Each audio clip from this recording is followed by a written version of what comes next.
albo męczą more. Zapominasz się, Kontra.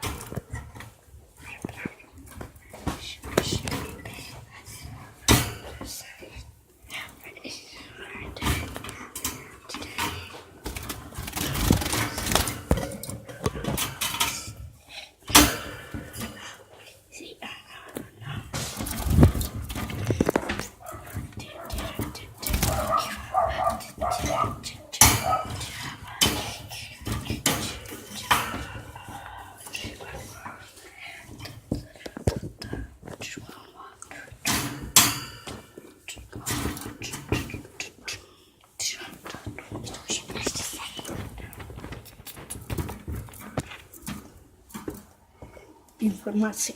To są największe skoczki na świecie. Z ptaków. Teraz będzie wielki wyścig, który z nich przeżyje.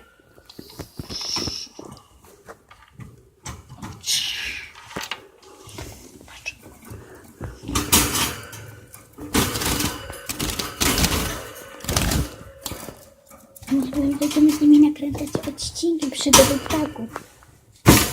To będzie odcinek pierwszy. Początek. Spiderman.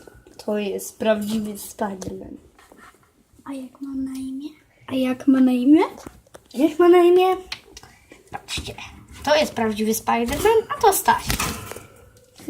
Ten jasny to Staś, a ta ciemna to wiecie, Alfa.